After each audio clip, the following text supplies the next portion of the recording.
Hello, lovelies. Agape love to you. Today, I'm going to talk about a very sensitive topic to me, and I think to a lot of people around the world. So today's topic is about my keloid journey, keloid and myself.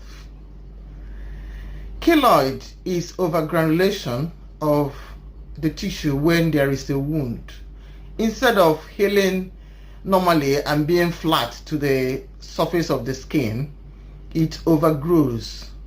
So it will seem to be healed on top, but inside is still growing and still raw. So it continues to granulate and overgranulate, and then has a big bump. It's itchy and scratchy, and as you continue to scratch it, it continues to enlarge. You can have it as a cut, or in my own case, I started as a pimple in my neck. Anybody that knows me very well will know I have a big scar on my neck, and some people mistake it as thyroid operation, but it's very high up to be a thyroid operation. So when this thing started, it was around when I was in school of nursing. It just started as a little spot, and then it continued to scratch me, continued to grow. It was a lot of concern to my mother particularly, not me. She did everything she could to stop it growing. They advised her to get snake fat, whether it's genuine or not, but they will point her to where she will go and buy it, and she will tell me to rub it on the scar. And I was doing this, but it still didn't stem it from growing. Her concern mainly was that I'm not going to find a suitable suitor, because it will take a lot for somebody to see me apart from my keloid. I didn't feel that way. I was not bothered at all in one way or the other. I had a lot of things going for me. I had my education, I had my height and my shape, and anybody that knows me from secondary school, they call me army shape. And why they do that is because I've got the height and I've got the different dimensions and measurements. So then in secondary school, they were teaching about puberty and the change of shape. And the biology teacher brought me out and said, I'm a typical example of a definition of a lady or a girl going through puberty. Because then my bust was 24, my hip was 36, and Then my breast or bust was 36, my waist was 24, and my hip was 36. So I had the figure 8, they call it. So I was so embarrassed that day in the class, and he said, this is a typical puberty girl. So since then, most people call me army shape, and he went on even up to today. People still call me and they say, oh, you still maintain your shape, which I don't think is very true, but I'm still happy with the shape I am today, considering that I've had 3 children. So I had all these things going for me, and the least of my worries was the keloid. But my mom every time was so worried about it. Then one day my brother came home, and I said to him, this is the worry our mom is going through. And he said, look, if anybody that is worth anything that comes across you and will think because of this keloid that you are not worth or you are not good enough, then that person is not worth being in your life. So I said, oh, thank you. And you know, that reinforced my belief in myself. This keloid took me to orthopedic hospital because of the worry of my mom. And she made some inquiry and they said orthopedic doctors there can do operation on it and it won't come back. In hindsight, I wouldn't have gone through that because I didn't have enough information on keloid formation and treatment. And even though I was a nurse, but I didn't have this information. So I went blindly to the surgery.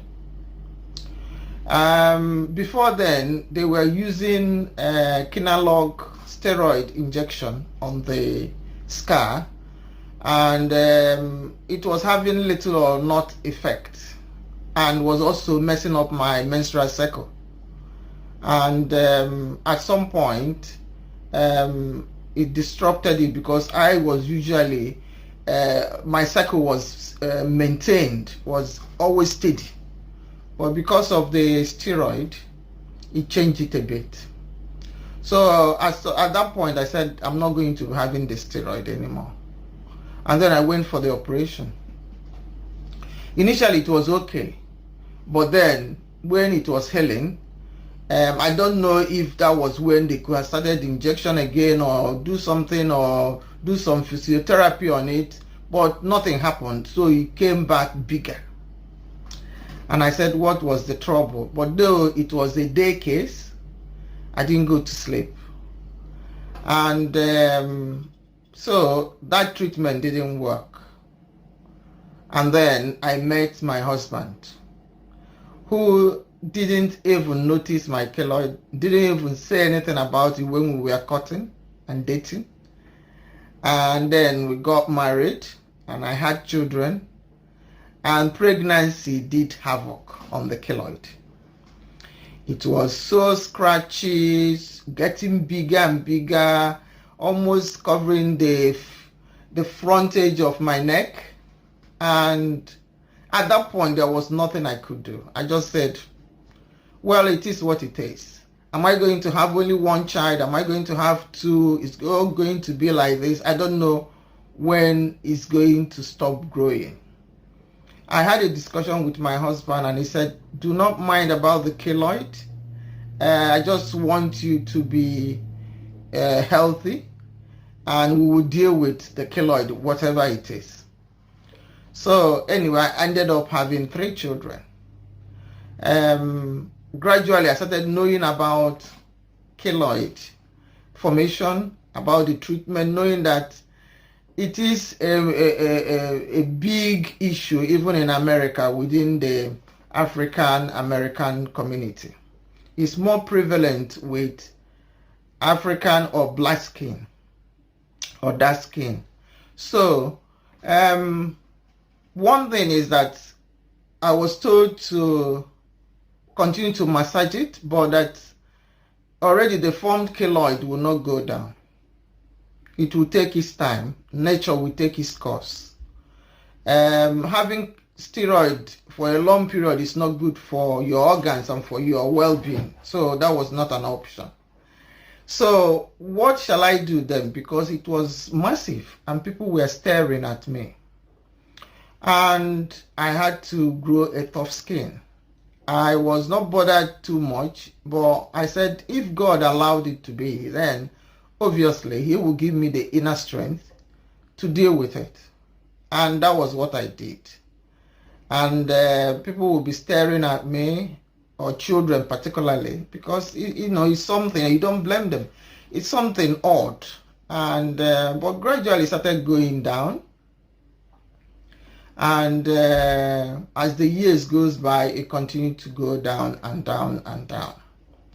So now I know that when keloid, if you have tendency to have keloid, what you need to do is, when you have a wound or a cut, the first thing is to avoid it, to stop picking your pimples or whatever, or boil.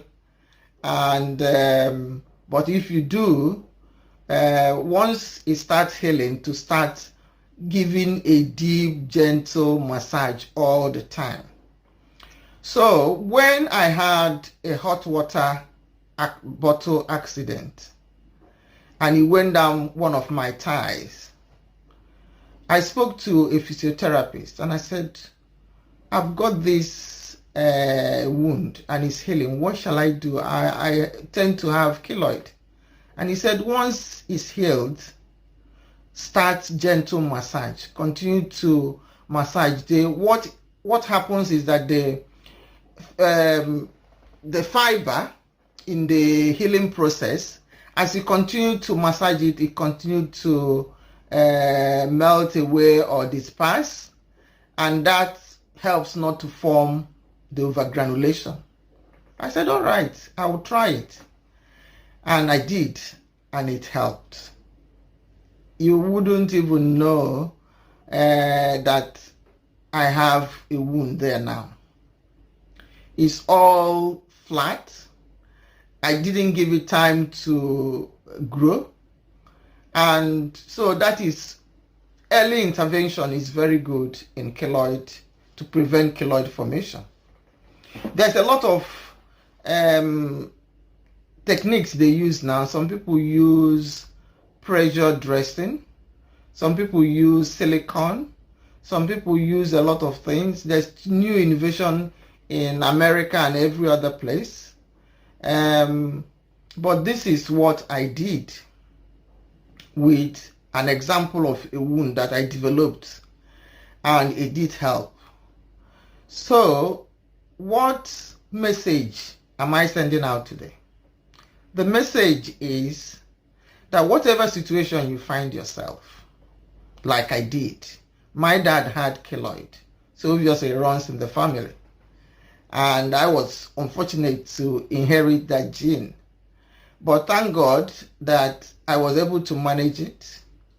I have supportive family. My brother was very supportive in saying you are beautiful.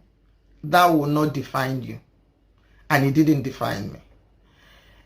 That person that appreciates me and loves me for me did not even see the keloid. I brought up the keloid conversation up. And up to today, he does not give a damn about it.